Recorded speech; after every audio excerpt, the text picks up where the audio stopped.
So hello and welcome to another episode of Boyfriend to Death 2.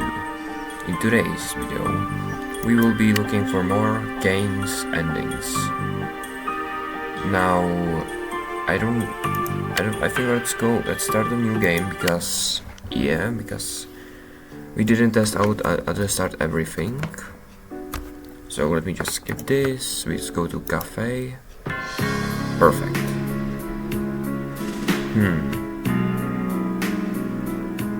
And now let's answer. What did we answer last time? We answered maybe answered the second option. No, we didn't. Perfect. He laughed at me and crossed his arms. As far as I know, it's not. But I think you might have to revolute your priorities, sugar. He stood up. What about the piano? I asked, pointing at a beautiful instrument. Don't worry, it's not going anywhere. He held out his hand and helped me out of my seat. He walked over to barista's counter. Together and ordered some coffee. I watched him as he spoke to the woman working behind the table. I kept my eyes on him. I was finding it excitedly difficult to look anywhere else. So, what's your name, love? He asked, his attention now back to me. I snapped back to reality before managing to choke out my name. It's Taxi. He brought me over to the table. He pushed a fancy-looking coffee with ice cream towards me. A pleasure to meet you. My name is Kane. Kane picked up a spoon and offered it to me. Here, give this a try. This place serves the best affogato that you will ever taste. I don't really like ice cream. That's too bad. I suppose I should have asked you that you like first. Ken chuckled before digging into the dessert himself and pushing its back coffee over to me. Maybe you should try this instead.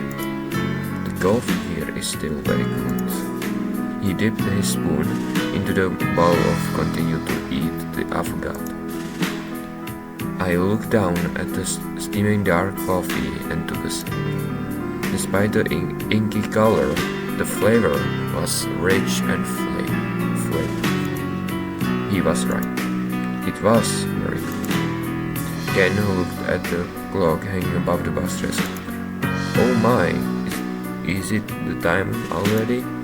He looked at me and leaned his head to the side. I suppose time really goes by when you have had fun. Okay, let's skip this and let's... I don't want to read that because we already read it in the last episode. And I guess...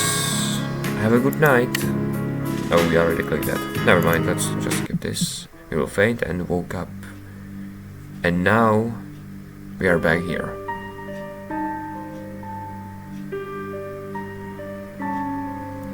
Now we are back to see his true form. Why me? Why you indeed? Kane leaned against the window. You humans are a dime a dozen. None of you are unique as all of you like to believe, but you. He crossed his arms and looked up at the ceiling. It seems like he wasn't entirely sure himself. Let's just say that you happen to fit my interesting person criteria. He shifted his gaze over me. Honestly, you should feel honored that I chose you to be my little puppet. It's a privilege that not too many get to enjoy. I tried to stand up slowly, My legs were wobbling as I did, but I managed. Keep me interested in you, love. He went to sit down.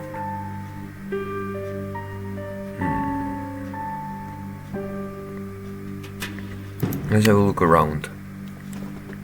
I wasn't in the mood to speak with Kane. I looked around the room. Everything looked pretty normal.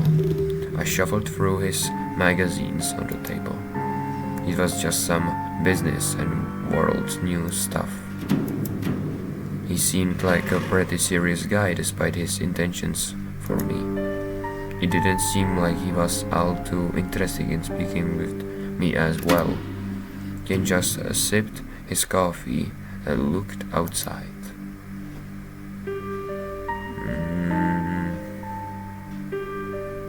I guess it's nice out.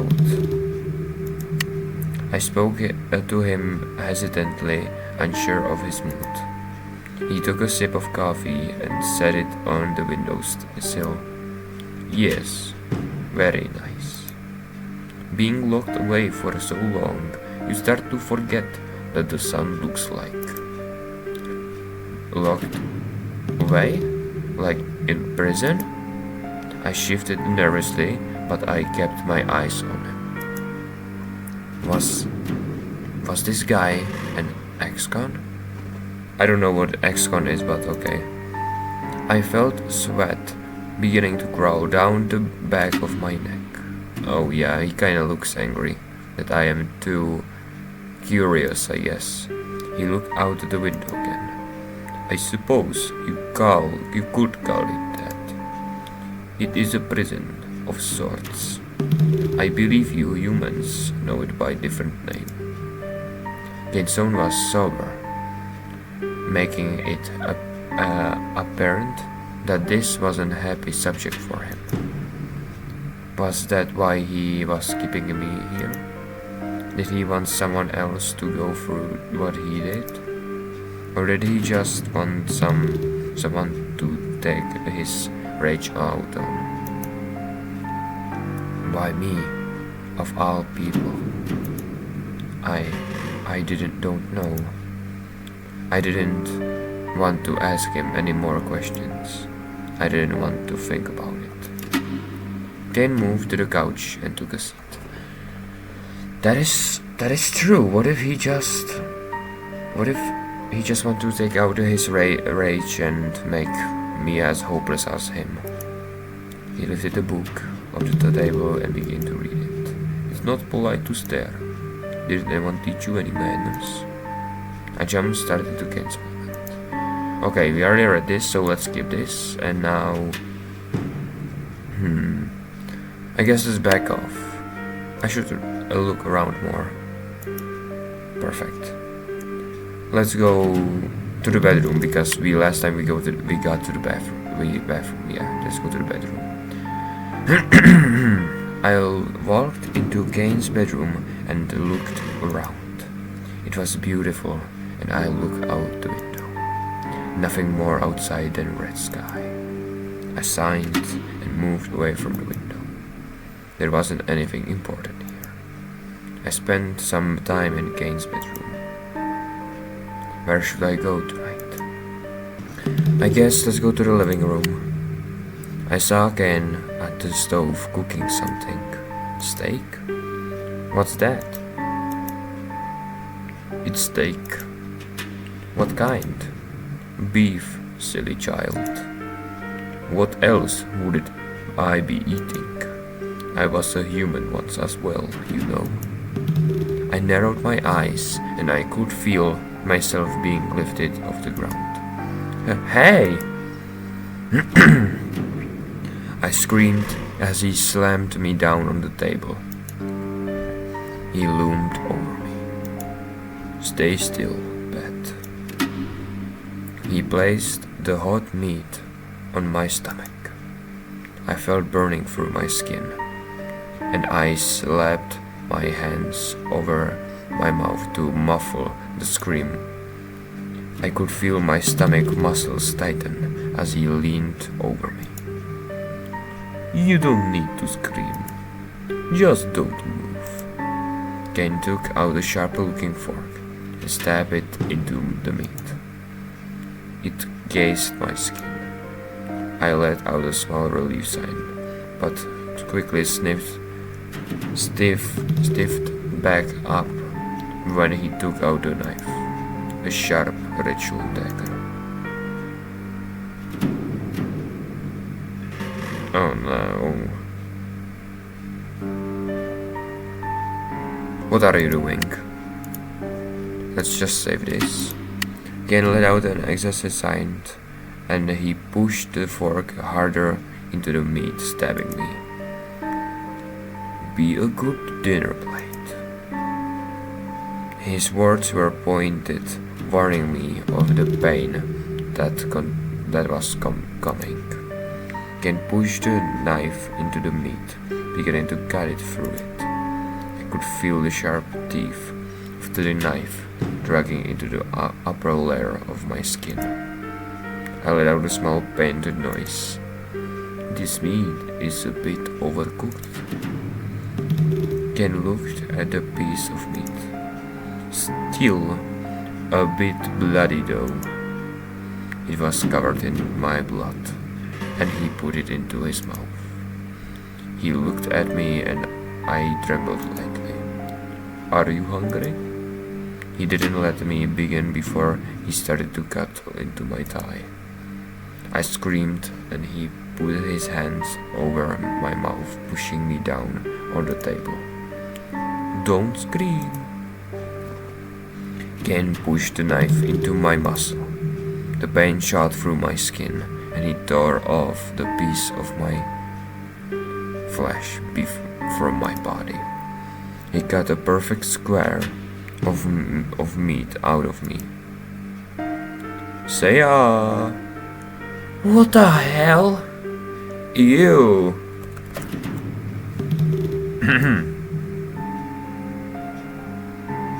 Nice.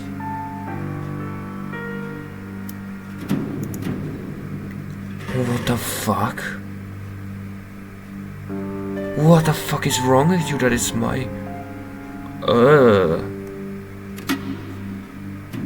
Should I accept it like a psychopath? Let's see what he did. I opened my mouth and let him feed me a bit of meat he took of me.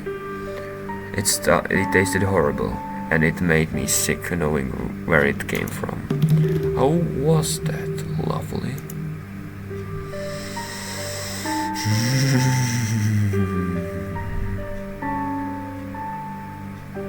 You know, it was good. I smiled weakly. He could fix this for me, right? It was good. I said, trying to sound perky. Let's say this again, man. I was losing some blood and light-headed, but I smiled for him. Kane put his hand on my head. That's good, Pat. He pushed the food off me and pushed a napkin on my wound. I let out a loud squeal of the pain. Hold it there till tomorrow, darling, he said as he left me on the table. I laid my head back with the napkin on my stomach. Somehow it felt better. I closed my eyes and passed out for the blood loss. I looked around and got up. I didn't see Kane anywhere. I walked into the main room and looked around. Let's look in the kitchen. I walked into the small kitchen of the area, looked inside the cabinets. I was met with a drawer full of knives. Let's, I guess, take a knife. Let's again save it. I smiled to myself and grabbed one. I looked at the knife. It looked pretty sharp.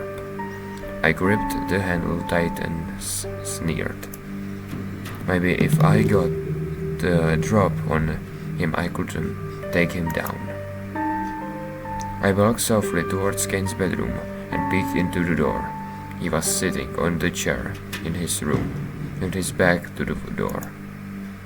I lit up and hid the knife behind my back as I tiptoed towards him.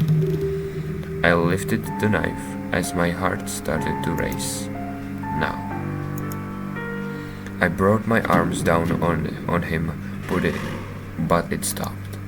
Ah! He didn't look up from his book, as I could feel myself being thrown into the back wall.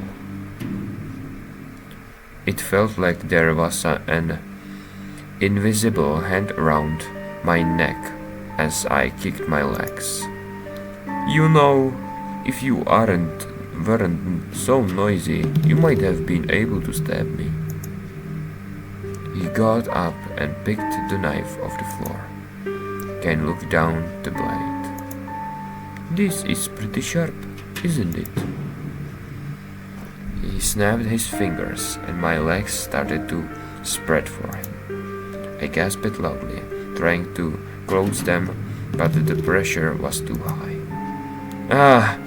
Let me go! Kane walked over to me, waving the knife. Oh. Just a screenshot. I don't think so, darling. He poked the tip of the blade into my knee and let out a soft whimper. I didn't want to give him a dissatisfaction, but that feeling faded as he dragged the knife up my inner thigh. I let out a loud cry as he dug in. He licked his lips as he watched the blood spill out of my leg and dropped the knife before he hit my groin. Very sharp indeed. Kane leaned down and licked the blood off my leg. I gasped as his tongue hit the gut, and he looked up at me.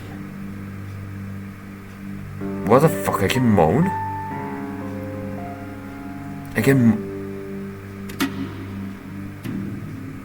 I'm gonna stop, please. Stop. Please, stop. I whimpered out. Okay, let's say this again. Kane rolled his eyes and dropped me to the floor. You are pathetic. He put his foot on my head and pushed down. I could just stop you. I let out a small cry as he pushed my head. He kicked me in the face, and I let out a scream as I felt blood dropping out of my nose. He leaned down and grabbed my chin. If you are going to be brave, you should stick to your guns. Kane tossed my head back and sent a hard kick into my stomach. Stay on the floor, where you belong. I curled up and cried softly to myself as I heard the door shut behind me. Oh, goddamn! That's... Ooh. I mean, damn. I guess he's immortal. I guess I cannot kill him. Maybe there is a way to kill him. Stick to your guns. Maybe a gun can kill him. I didn't want to do anything. I just wanted to sleep. I lay down in his bed and closed my eyes.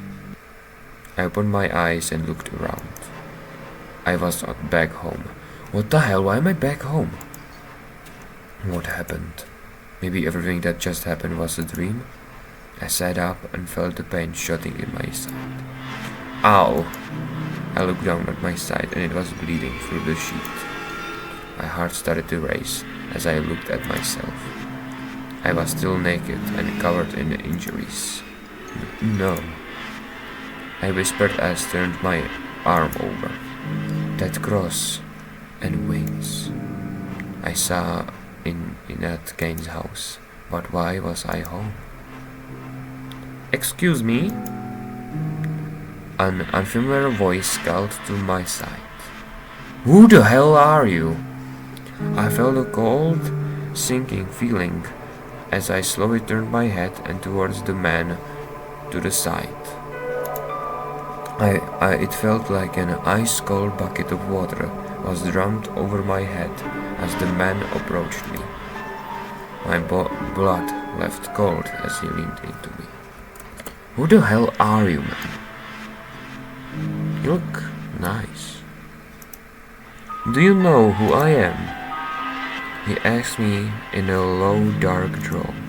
I sat up straight, any pain of embracements shut down by his voice. I opened my mouth to speak, but I couldn't say anything. I shook my head. He signed and pushed up his glasses. I didn't think so. My name is Samuel. I'm here to take you. Take me? I growled out finally. Your life. Your time is up. No, wait! I stammered out, putting out my hand, trying to push him away. Samuel grabbed my arm and looked at the mark on it. His red eyes narrowed. What's this? I don't know. I think it Kane. That's all you need to say. He put my arm down. He put out his hand. As the room dropped colder, my toes and fingers started to tingle.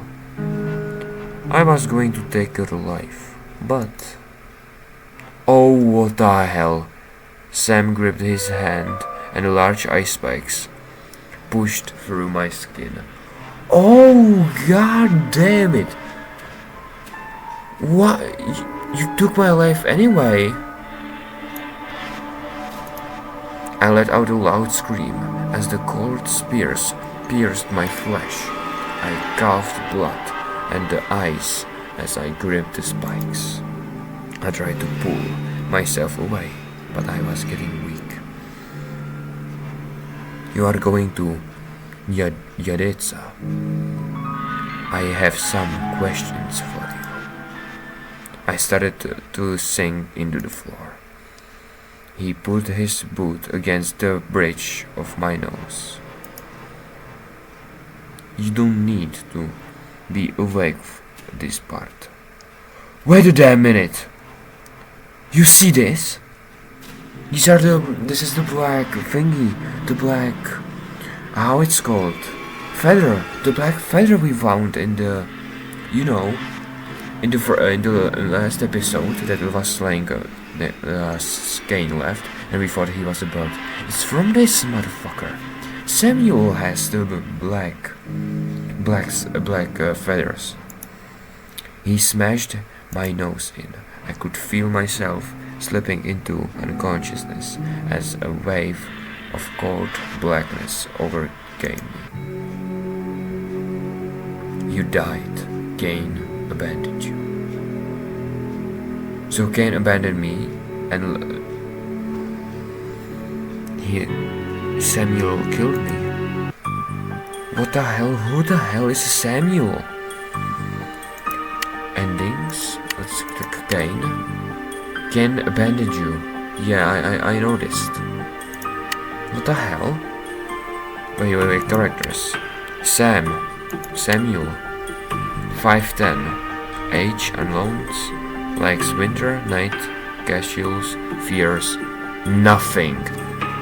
He doesn't fear anything, man. A commander of reapers. A commander of... He has icy disposition to match his power. He was very little tolerance for chaos and disrespect. He runs the department of reapers with brutal efficiency. Samuel Volkov. Damn Samuel. Damn. Okay. Okay, let's see about Kane. Do we have Samuel? Yeah. In Kane's little thing, we have Samuel here. That's nice. Perfect. Now that we got this ending, I think it's enough for this other episode. So yeah, thank you for watching. I hope you enjoyed. and I guess I will see you in the next episode. So goodbye.